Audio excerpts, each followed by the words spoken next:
नमस्कार साथियों। अपन औसत पढ़ रहे थे और आपने इससे पहले की क्लासें देखी होगी, आपको औसत काफ़ी कुछ समझ आया होगा। अब थोड़े बहुत कुछ प्रश्न बचे हैं औसत के। आज के प्रश्न, पहला प्रश्न अपना औसत चाल से संबंधित है कि औसत चाल कैसे ज्ञात करते हैं। औसत चाल का प्रश्न है, एक व्यक्ति दो समान दूरियां क्रमशः 10 किलोमीटर प्रति घंटा व 15 किलोमीटर प्रति घंटा की चाल से तय करता है तो उसकी औसत चाल क्या होगी। अब इस तरीके के ये है कि दो चाल दे रखी हो या तीन चाल दे रखी हो, औसत चाल कैसे ज्ञात करते हैं। तो देखिए, औसत चाल का फॉर्मूला, औसत चाल बराबर, मुख्य फॉर्मूला ये है, कुल दूरी बटे कुल समय। ये औसत चाल का फॉर्मूला है, कुल दूरी बटे कुल समय, कि कुल दूरी कितनी है और कुल कितना समय लिया गया उस दूरी में। कुल दूरी में कुल समय का भाग देंगे तो औसत चाल आएगी। अब दिक्कत ये आती है कि प्रश्न में न दूरी है न समय है, दोनों ही नहीं दे रखे। दूरी और समय नहीं दे रखा, प्रश्न में दे रखी है चाल। चाल दे रखी है, एक चाल है 10 किलोमीटर प्रति घंटा और दूसरी चाल है 15 किलोमीटर प्रति घंटा। चाल दे रखी है, दूरी दे रखी है नहीं। अब आप दूरी को मानेंगे, समान दूरियां हैं, बराबर दूरी माननी इसमें और इसमें, दोनों बराबर दूरी माननी। अब दूरी इस तरीके से मानिए कि उसके अंदर जब चाल का भाग देंगे तो समय आएगा।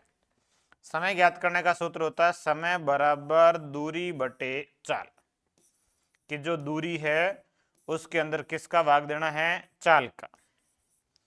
तो दूरी मान लीजिए, और दूरी इस तरीके से मानो कि 10 का और 15 का भाग पूरा जाए, 10 का भी भाग जाए 15 का भी भाग जाए, दोनों स्थितियों में अपने को भाग देके समय ज्ञात करना। तो 10 और 15 का एलसीएम लेके दूरी मान लीजिए 30 किलोमीटर की, मान लीजिए 30 किलोमीटर दूरी ये है और 30 ये, समान है दोनों, तो 30-30 किलोमीटर लिखना है, दो समान दूरियां। अब 30 किलोमीटर में 10 किलोमीटर प्रति घंटा की चाल से कितना समय लगेगा वो ज्ञात करना है। तो समय बराबर दूरी बटे चाल, दूरी 30 और चाल 10, 30 में 10 का भाग देंगे तो कितनी बार जाएगा, 3 बार। कितने घंटे लगेंगे, 3 घंटे। इधर 30 में 15 का भाग देंगे, 15 का भाग देंगे तो 2 घंटे, ये समय आ जाएगा। चाल दी हुई है, दूरी मान लेंगे और दूरी चाल का लसब लेके मानेंगे, क्योंकि उस दूरी के अंदर चाल का भाग देना होगा। इसलिए 10 और 15 का लसब लिया, 30 मान ली दूरी, 30 में 10 का भाग 3 बार, 30 में 15 का भाग है 2 बार। अब कुल दूरी, कुल दूरी 30 किलोमीटर पहले और 30 किलोमीटर बाद में, दो है, दो दूरियां हैं, बराबर है 30-30 किलोमीटर की। कुल समय, एक में 3 घंटे एक में 2 घंटे, 30-30 टोटल दूरी होगी 60, 3 और 2 टोटल घंटे हो गए 5, 60 में 5 का भाग 12। तो इसका औसत जो आएगा वो आएगा 12 किलोमीटर प्रति घंटा। औसत चाल कितनी है, 12 किलोमीटर प्रति घंटा। औसत चाल बराबर कुल दूरी बटे कुल समय, दूरी कुल 60 किलोमीटर, समय कुल 5 घंटे और इसका उत्तर आएगा 12। अब एक औसत चाल का और फॉर्मूला है, वैसे वो बड़ा भी इसी से ही है, कि ये 10 और 15 की जगह जैसे x और y होते हैं, मान लीजिए कि ये चाल x होती और ये चाल y होती, तो किस तरीके से ज्ञात करते। ऐसा प्रश्न भी कई बार बनता है। जब इस तरीके का प्रश्न आए कि दो समान दूरियां x किलोमीटर प्रति घंटा की चाल से और y किलोमीटर प्रति घंटा की चाल से तय की जाती है तो उसकी औसत चाल क्या होगी। यदि x किलोमीटर प्रति घंटा और y किलोमीटर प्रति घंटा की चाल से तय करें, समान दूरियां हैं, तो उसकी औसत चाल ज्ञात करने का जो अभी फॉर्मूला था उसी से कर लेते हैं। x और y का लसब लेके आप दूरी मानेंगे तो दूरी आएगी एक्स वाई, ये दूरी। फिर आप यहां से ज्ञात करेंगे समय, दूरी दोनों की एक्स वाई मानेंगे, चाल पहली x और दूसरी चाल y। दूरी एक्स वाई में x का भाग देंगे तो समय आएगा y, और एक्स वाई में y का भाग देंगे तो समय आएगा x। अब चाल, औसत चाल, औसत चाल बराबर कुल दूरी बटे कुल समय। कुल दूरी x y plus x y और बटे में कुल समय एक्स एंड वाई जोड़ के एक्स प्लस वाई, तो इन दोनों को जोड़ लेंगे तो ये आएगा 2xy और बटे में x प्लस वाई, 2xy बटे x प्लस वाई, ये आएगी औसत चाल कुल दूरी बटे कुल समय से। और आप इसको सीधे फॉर्मूले के रूप में याद भी कर सकते हो कि दो चाल जब समान दूरी के लिए दे रखी हो तो उन दोनों चालों का औसत चाल क्या होगा, तो 2xy upon x plus Y. दो समान दूरी के लिए चाल x और y किलोमीटर प्रति घंटा दे रखी है तो उसका औसत चाल 2xy बटे एक्स प्लस वाई। इससे आप पिछले प्रश्न को हल कर सकते थे, 2 गुणा एक चाल 10 है, एक चाल 15 है और बटे में 10 प्लस 15, 15 का 2 से गुणा 30, 10 से गुणा करेंगे तो 300, 10 और 15 जोड़ेंगे तो 25 और 300 में 25 का भाग कितनी बार, 12 बार, तो इसकी औसत चाल कितनी आती है, 12 किलोमीटर प्रति घंटा। तो इस फॉर्मूले से भी प्रश्न कर सकते हैं, आप इस फॉर्मूले को याद कर सकते हैं, 2xy upon x plus Y. जब दो समान दूरी के लिए चाल दे रखी हो तो उसका औसत चाल 2xy बटे एक्स प्लस वाई होता है। अब यही प्रश्न 3 के लिए आ सकता है, 2 के लिए आया वैसा ही 3 के लिए हो सकता है कि 3 समान दूरियां 15 किलोमीटर प्रति घंटा, 20 किलोमीटर प्रति घंटा व 30 किलोमीटर प्रति घंटा की चाल से तय करता है तो उसकी औसत चाल क्या होगी। ये सेम प्रश्न है, 3 के लिए करना वैसे ही है कि आपको चाल दे रखी है, एक है 15, एक है 20 और एक है 30, फिर आपको दूरी माननी है और दूरी 15, 20 और 30 का भाग जाए इस प्रकार की संख्या, इस प्रकार की संख्या 60, तो दूरी आ जाएगी 60 किलोमीटर। और उसके बाद आप ज्ञात करेंगे समय, लसब लेके दूरी लिखनी, बस तीनों चाल, दो चाल, चार चाल जितनी भी हो उन तीनों का लसब लेके दूरी लिखनी है, बराबर लिखनी, इसलिए 60 60 लिखा।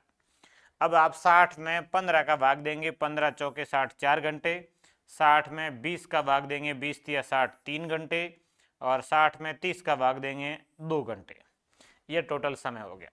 अब आपको लिखना है औसत चाल,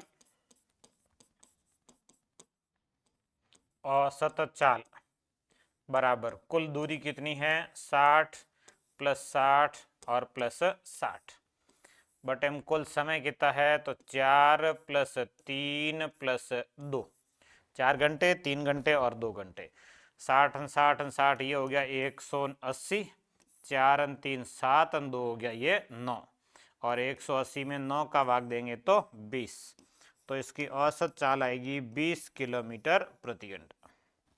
ये इस तरीके से हल करना होता है। औसत चाल के लिए कुल दूरी बटे कुल समय, प्रश्न में चाल दे रखी होगी, दूरी आपको माननी होगी, दूरी में चाल का भाग देंगे तो समय आएगा, दूरी में चाल का भाग देंगे तब समय आएगा, फिर कुल दूरी बटे कुल समय से आप औसत चाल ज्ञात कर सकते हैं। अब यही प्रश्न यदि एक्स वाई जेड से आ जाए, ये चाल एक्स, ये चाल वाई और ये चाल जेड, या ए बी सी से आ जाएगी, जैसे ए बी सी दे रखा हो, तीन समान दूरियां,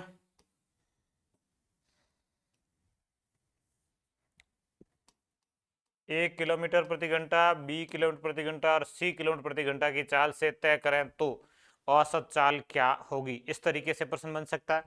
तो आप इन तीनों का लसब लेके इन दूरी मानेंगे, तीनों का लसब लेंगे तो लसब आएगा ए बी सी, तो ये दूरी होगी ए बी सी और ए बी सी, तीनों स्थितियों की दूरी ये रहेगी। और चाल जो है, पहली स्थिति की चाल ए, दूसरी की बी, तीसरी की सी, फिर क्या ज्ञात करेंगे, समय ज्ञात करेंगे। और समय ज्ञात करने के लिए आपको दूरी में चाल का भाग देना है, ए बी सी में ए का भाग देंगे तो बचेगा बी सी, ए बी सी में ए का भाग बी सी और ए बी सी में बी का भाग ए सी और सी का भाग ए बी, ये आएगा समय। तो आपकी यहाँ से औसत चाल, ये सूत्र है, यहाँ से ऐसे सूत्र बन रहा है कि औसत चाल तीन समान दूरी के लिए सूत्र ये होगा, ए बी सी जोड़ेंगे, ए बी सी दूरी है, तीन बार है ए बी सी और ए बी सी, बटे में समय है, पहले में है बी सी, दूसरे में है ए सी, तीसरे में है ए बी, ये समय। अब इसको थोड़ा सा और हल करके लिखें तो इसको जोड़ के लिख सकते हैं, ये आ जाएगा 3 A B C 3 ABC, ABC ABC 3 बार है 3 ABC, और बटे में इसको सीक्वेंस से लिखे तो AB plus BC plus CA, ये औसत चाल है। 3 समान दूरियों के लिए यदि चाल दे रखी हो तो उसकी औसत चाल इस तरीके से आपको ज्ञात करनी है, 3 ABC बटे AB plus BC plus CA। और पिछले प्रश्न को आप इस तरीके से हल भी कर सकते हो, ये सूत्र याद कर लीजिए या हल कर लीजिए। अगला, एक व्यक्ति 100 किलोमीटर की यात्रा में 40 किलोमीटर की दूरी 20 किलोमीटर प्रति घंटा की चाल से, 30 किलोमीटर की दूरी 15 किलोमीटर प्रति घंटा की चाल से तथा शेष दूरी 10 किलोमीटर प्रति घंटा की चाल से तय करता है तो उसकी औसत चाल क्या होगी। अब इसमें आपको दूरी दे रखी है, चाल भी दे रखी है, समय ज्ञात करना तो आसान है। दूरी पहली है 40 किलोमीटर और इस 40 किलोमीटर में चाल है उसकी 20 किलोमीटर प्रति घंटा। फिर दूरी है 30 किलोमीटर और इस 30 किलोमीटर में उसकी चाल है 15 किलोमीटर प्रति घंटा। और शेष दूरी, अब शेष कितनी बच गई, टोटल कितनी है 100 है, 40 और 30 ये हो गया 70 हो गया, 40 30 70 हो गया, शेष बच गया 30। और इस 30 किलोमीटर में उसकी चाल है 10 किलोमीटर प्रति घंटा। अब आप ज्ञात करेंगे समय, समय बराबर दूरी बटे चाल। ये दूरी इन चाल का भाग देंगे, 40 में 20 का भाग देंगे तो 2 बार, 30 में 15 का भाग देंगे तो 2 बार, और 30 में 10 का भाग देंगे तो 3 बार। भाग देना दूरी में चाल का, 40 में 20 का 2 बार, 30 में 15 का 2 बार, 30 में 10 का 3 बार। अब कुल दूरी बटे कुल समय, ये औसत चाल, औसत चाल बराबर कुल दूरी। कुल दूरी तो जोड़ी हुई है 100 किलोमीटर ही है, कुल दूरी है 100 किलोमीटर। समय कितना हुआ, 2 2 4 3 7 घंटे, 100 बटे 7, 100 में 14 7 98, 14 सही 2 बटा 7 किलोमीटर प्रति घंटा, ये इसका आंसर आएगा। औसत चाल, कुल दूरी बटे कुल समय, दूरी दे रखी है, समय ज्ञात कर लिया, चाल का भाग देके, दूरी और चाल दोनों दे रखे थे, समय ज्ञात किया, ये आसान सा प्रश्न है। अगला, एक व्यक्ति x किलोमीटर दूरी 10 किलोमीटर प्रति घंटा की चाल से, 2x किलोमीटर दूरी 20 किलोमीटर प्रति घंटा की चाल से और 3x किलोमीटर दूरी 30 किलोमीटर प्रति घंटा की चाल से तय करता है तो उसकी औसत चाल क्या होगी। अब x को किलोमीटर में मान लेते हैं, x को मान लीजिए 10, ये 10 किलोमीटर, या x का मान 10 है और 10 का 2 से गुणा करेंगे तो ये हो जाएगा 20 किलोमीटर, और फिर ये 3 गुणा x का मान 10 है तो 3 से गुणा करेंगे तो 30, x का मान लिया 10 किलोमीटर।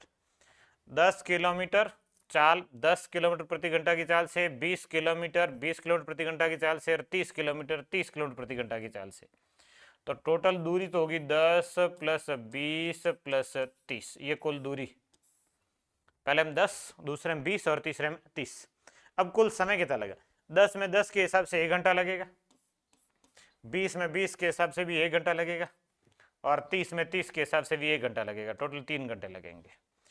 30 और 20 50 और 10 ये 60, और 60 में 3 का भाग देंगे तो यह जाएगा 20, तो इसकी औसत चाल आएगी 20 किलोमीटर प्रति घंटा, ये औसत चाल 20 किलोमीटर प्रति घंटा।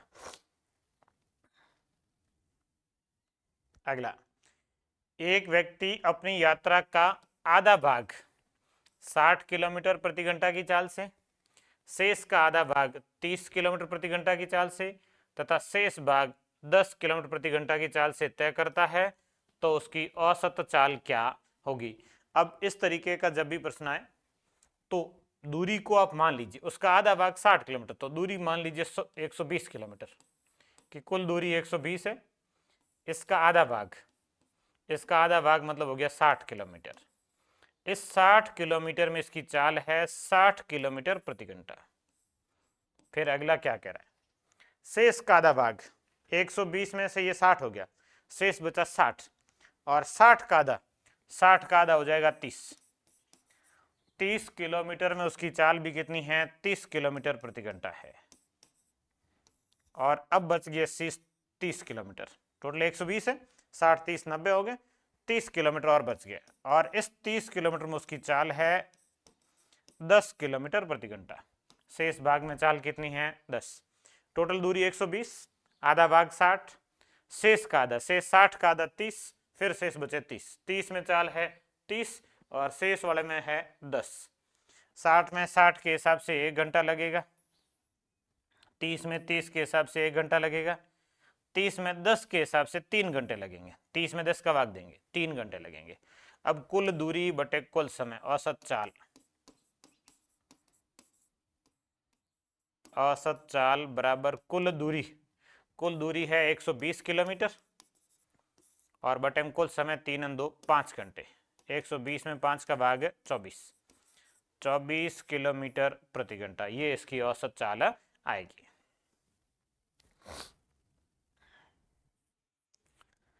अगला, एक कक्षा की औसत आयु 15.8 वर्ष है। यदि कक्षा के लड़कों की औसत आयु 16.4 वर्ष है तथा लड़कियों की औसत आयु 15.4 वर्ष है, तो कक्षा में लड़के तथा लड़कियों का अनुपात क्या होगा? ये इस तरीके से प्रश्न आता है। अनुपात का सरल सा है, पूरी कक्षा की औसत आयु है वो 15.8। आपको यहाँ बीच में लिखनी है पूरी कक्षा की औसत आयु, एक तरफ आपको लिखना है लड़कों की औसत आयु और एक तरफ आपको लिखना है लड़कियों की औसत आयु। ये इसका एक मेथड है एलिगेशन का। फिर इनको क्रॉस घटा के इधर अनुपात आ जाएगा लड़कों का और इधर आ जाएगा लड़कियों का। तो पूरी कक्षा की औसत आयु है 15.8 वर्ष, लड़कों की औसत आयु है 16.4 वर्ष। इधर लिख लो लड़कियों की औसत आयु है 15.4 वर्ष। ये दो घटा के इधर लिख लो और ये दो घटा के इधर लिख लो। 15.8 और 15.4 का जो अंतर आएगा वो आएगा 0.4 अनुपात। इन दोनों का जो अंतर आएगा वो आएगा 0.6। ये अनुपात, अंतर लिखना है घटा के। इसमें से ये घटा लो, इधर लिख लो, और इसमें से अंतर मतलब कोई सी भी घटाओ, बड़ी में से छोटी संख्या घटानी। 15.8 में से 15.4 घटाएंगे तो 0.4 आएगा। इधर 0.4 है, इधर 0.6 है, पॉइंट से पॉइंट कट जाएगा, बराबर अंक छोड़ के है इसलिए 4:6। और फिर इसमें 2 का भाग जा रहा तो 2:3। तो कक्षा में लड़के तथा लड़कियों का अनुपात क्या होगा? 2:3 होगा। ये इस तरीके से आप इसको हल कर सकते हो। एलिगेशन का मेथड है पूरा औसत बीच में लिखना है, एक तरफ एक औसत, दूसरी तरफ दूसरा, फिर दोनों को क्रॉस घटा के लिखेंगे तो दोनों का क्या आ जाएगा? अनुपात आ जाएगा। ऐसा ही एक और प्रश्न लिख लेते हैं अपन, ये सेमी प्रश्न है। एक कक्षा के 120 विद्यार्थियों द्वारा प्राप्त अंकों का औसत है 35, उत्तीर्ण विद्यार्थियों द्वारा प्राप्त अंकों का औसत 39 और अनुत्तीर्ण विद्यार्थियों द्वारा प्राप्त अंकों का औसत 15। मतलब पूरी कक्षा का, एक तरफ उत्तीर्ण का और एक तरफ अनुत्तीर्ण का, इस तरीके से लिखना आपको, उत्तीर्ण, अनुत्तीर्ण और पूरी कक्षा। अब ये कि 120 विद्यार्थियों द्वारा प्राप्त, मतलब पूरी कक्षा का जो औसत है वो है 35। एक तरफ आपको लिखना उत्तीर्ण का, उत्तीर्ण का है 39। एक तरफ लिखना आपको अनुत्तीर्ण का, तो अनुत्तीर्ण का है 15।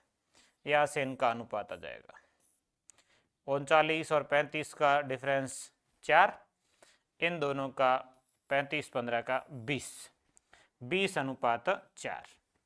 ये इधर पास विद्यार्थियों का, उत्तीर्ण का, ये फेल का। पास और फेल का जो अनुपात आएगा वो 20:4, 4 से कट जाएगा, ये 5 बार नहीं, ये 1 बार, 5:1।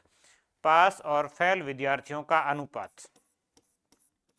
पास फेल का अनुपात है 5:1। टोटल विद्यार्थी है 120। अब 120 को 5:1 में बांटना है।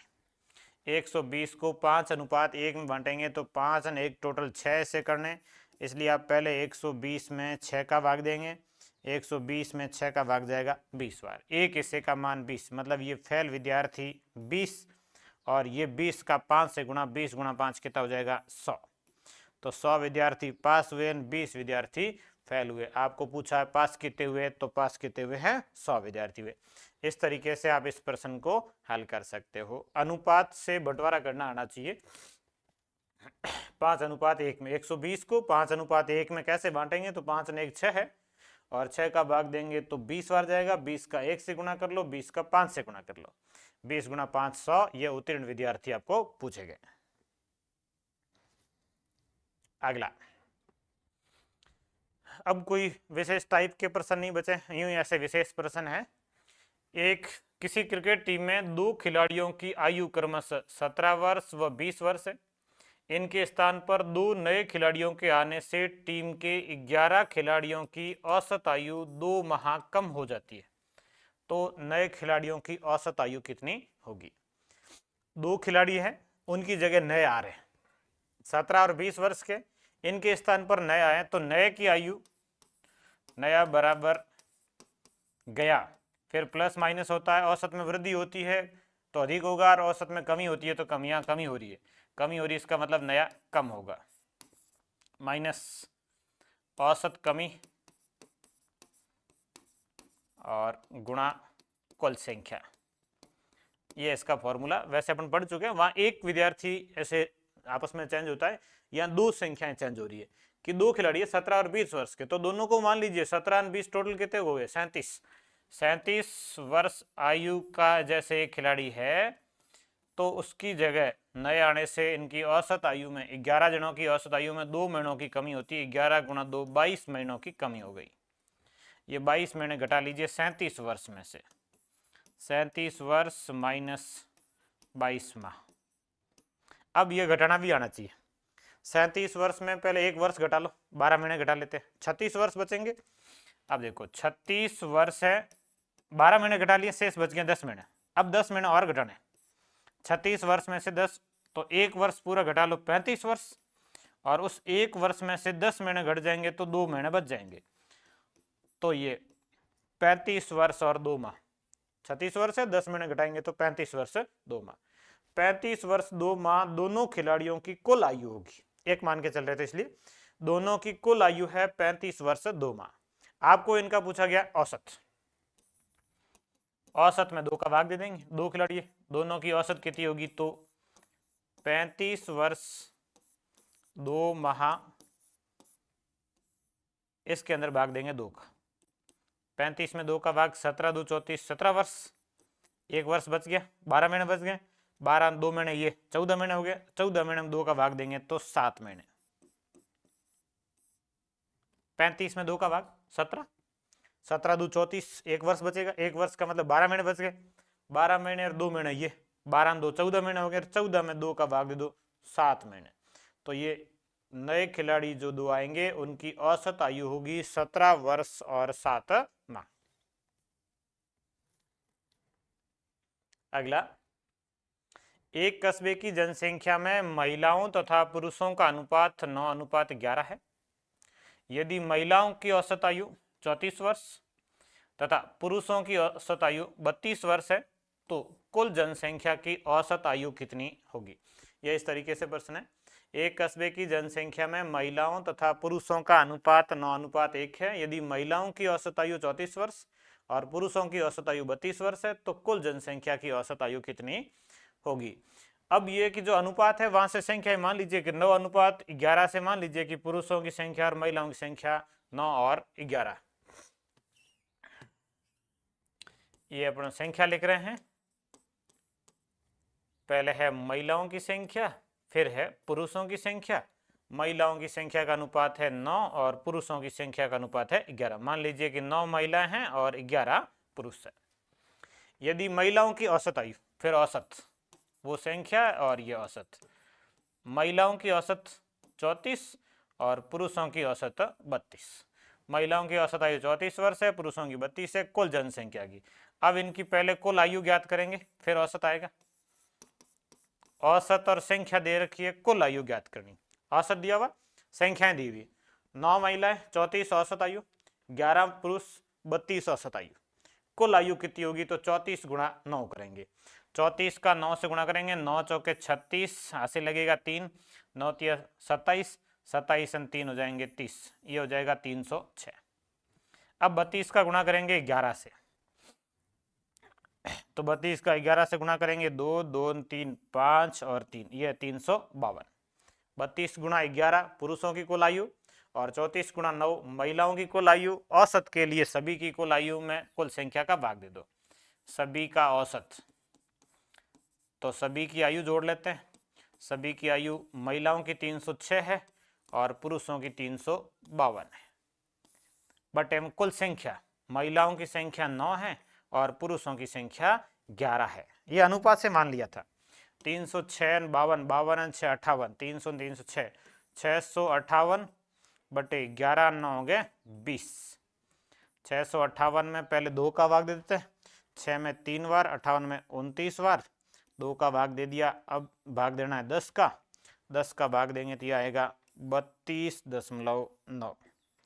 तो सभी की औसत आयु 32.9 वर्ष होगी। यह इस तरीके से कैलकुलेशन का ही प्रश्न है।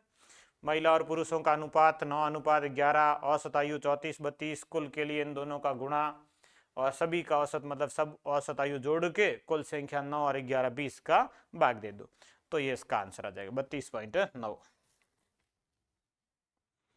अगला 9 संख्याओं का औसत 25 है। यदि पहली 3 संख्याओं में 8-8 जोड़ दें तथा अंतिम 3 संख्याओं में 1-1 घटा दें तो नया औसत क्या होगा। 9 संख्याओं का औसत दिया हुआ है, पहली 3 संख्या में 8-8 जोड़ रहे हैं, अंतिम 3 संख्या में 1-1 घटा रहे हैं। अब देखो 9 संख्याओं का औसत 25 है, तो आप इन 9 संख्याओं का योग ज्ञात करेंगे। पहले तो योग ज्ञात करेंगे, ये 25 गुणा 9, 25 गुणा 9 कितना हो गया 225। अब पहली 3 संख्या में 8-8 जोड़ रहे हैं, 8-8 3 संख्या में जोड़ रहे हैं, तो ये 8 + 8 + 8, 3 संख्या में 8-8 जोड़ रहे हैं तथा अंतिम 3 संख्या में 1-1 घटा दें, 1-1 3 संख्या में से घटा रहे हैं, ये माइनस माइनस कर दो, बस 3 संख्या में घटाया गया और 3 संख्या में जोड़ा गया। 3 संख्या में जोड़ा, 3 नई संख्या नहीं आई है, 3 संख्याओं के अंदर जोड़ा गया। संख्याएं अभी भी 9 ही है, संख्याएं 9 है, 6 संख्याओं में परिवर्तन किया है, बाकी संख्याएं 9 ही है। अब जो योग आएगा वो 225 प्लस ये 7 × 21, 25 और 21 जोड़ेंगे, 5 और 1 6, 2 2 4 और ये 2, 246 और इसके अंदर वापस 9 का भाग दे दो, औसत आ जाएगा। ये जो नया योग है वो 246 है और 246 में 9 का भाग दे दो, 9 का भाग जाएगा 2 बार, 9 2 18, 18 6 शेष बचेंगे और 66 में जाएगा 9 का भाग 7 बार, 7 9 में 63, 3 शेष बचेंगे 3/9, 3/9 को काट सकते हैं, 27 सही 1/3, ये इसका उत्तर आ जाएगा 27 सही 1/3। जो नया औसत होगा वो 27 सही 1/3 और 9 आपस में कट गए 3 से। अगला प्रश्न, ये गुणोत्तर श्रेणी का प्रश्न है। 1 2 4 8 16 32 ये ऐसे हैं, ये 2 की पावर 0 है, फिर ये 2 की पावर 1 है, फिर ये 2 की पावर 2 है, फिर 2 की पावर 3 है, इस तरीके से ये लास्ट 2 की पावर n है। ये एक गुणोत्तर श्रेणी है जो गुणा के रूप में आगे बढ़े, मतलब किसी संख्या से गुणा करके आगे बढ़ते हैं कि पहला 1 था, फिर इसको 2 से गुणा किया तब 2 हुआ, फिर 2 से गुणा किया तब 4 हुआ, फिर 2 से गुणा किया तब 8 हुआ, इस तरीके से चल रही है। इसको बोलते हैं गुणोत्तर श्रेणी।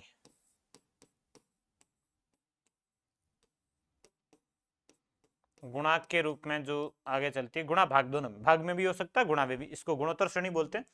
अब औसत ज्ञात करने के लिए आपको इसका योग करना होगा। औसत का फॉर्मूला होता है योग बटे संख्याएं। योग कितना है, संख्याएं कितनी हैं, भाग देंगे तो औसत आएगा।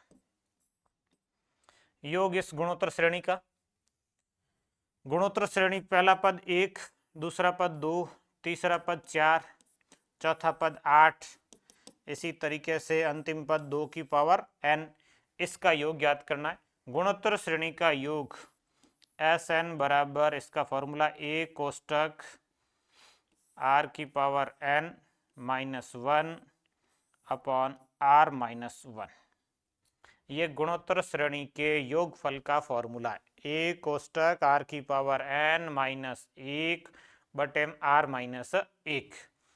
अब यहां पर a का मतलब है प्रथम पद, गुणोत्तर श्रेणी का प्रथम पद जो होता है वो ए। आर है सार्व अनुपात,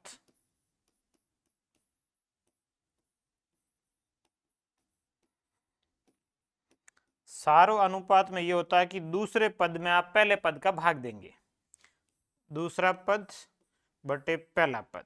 तो दूसरा पद तो 2, पहला पद है 1, 2 में 1 का भाग देंगे 2 आएगा, मतलब सार्व अनुपात 2 आएगा। प्रथम पद है वो 1 आएगा। और n जो है वो पदों की संख्या है, या यही एक समस्या करेगा। n जो है वो पदों की संख्या है कि इस श्रृंखला में कितने पद है। n पदों की संख्या है, ए प्रथम पद है जो 1 है, आर सार्व अनुपात है, दूसरे पद में पहले पद का भाग देना है। दूसरा पद 2, पहला पद 1, 2 में 1 का भाग दिया 2 बार।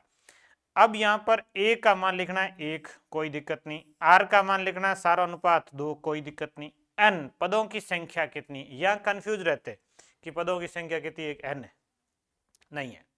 पदों की संख्या एन कब होती, जब 1 से शुरू होता, ये 1 से शुरू होके एन तक होता तो पदों की संख्या एन होती, क्योंकि ये 2 की पावर 3 चौथा पद है, तीसरा नहीं है। यहाँ जो लिखा वो पदों की संख्या नहीं है, ये जो पद है ये चौथा है, यहाँ भले ही 3 लिखा हो पद चौथा है। ये यहाँ 2 लिखा है लेकिन पद तीसरा है, ये पहला, ये दूसरा, ये तीसरा, ये चौथा। मतलब जो ऊपर लिखा उससे एक अधिक है पद। ये 0 लिखा है लेकिन पद पहला, ये 1 लिखा है लेकिन पद दूसरा, ये 2 लिखा है लेकिन पद तीसरा, ये 3 लिखा है मतलब पद चौथा है, ये n लिखा मतलब n+1। पदों की संख्या ऊपर जो संख्या लिखी पावर में उससे एक अधिक है, तो यहाँ पर पदों की संख्या आएगी n+1 और ये -1 बटे में r का मान 2 -1, 2 में से 1 घटाएंगे तो 1 बचेगा, तो ये इसका योगफल आएगा। तो इसका जो योगफल आएगा 1 से गुणा करेंगे तो भी कोई दिक्कत नहीं, गुणा सेम ही रहता है। ये 2 की पावर n -1, ये योगफल है। इन संख्याओं का योग ये 2 की पावर n+1 और -1, -1 ये पूरे में से है, पावर में से नहीं है, ये -1 जो है पूरे में से है। अब बटे में पदों की संख्या, पदों की संख्या वही n+1, या संख्याएं कितनी है n+1 है, तो ये इसका औसत आएगा। योग बटे संख्याएं, योग गुणोत्तर श्रेणी, गुणोत्तर श्रेणी के योग का यह फॉर्मूला a कोष्टक r की पावर n-1 बटे r-1। ये प्रथम पद, आर सार्व अनुपात, दूसरे पद में पहले पद का भाग देके ज्ञात करते हैं, एन पदों की संख्या। मेन चीज आपको ध्यान रखना है, पदों की संख्या में इस तरीके से गलती ना हो। पदों की संख्या जो लिखनी है वो कैसे लिखनी है ये ध्यान रखना है। एक और प्रश्न हल कर लेते हैं। एक संख्या, उसके 50% और उसी के 25% का औसत 280 है। संख्या क्या होगी? एक संख्या, उसका 50% मतलब उसका आधा लेना है, 25% मतलब उसका 1/4 लेना है। एक संख्या, उसका 50% और उसके 25% का औसत कितना है 280। तो आप संख्या को मान लो 4x, संख्या 4x, उसका आधा करेंगे तो 2x, उसका 1/4 करेंगे तो x। संख्या को 4x मान लिया गया, थोड़ा सा विस्तार से लिख लेते हैं। संख्या 4x,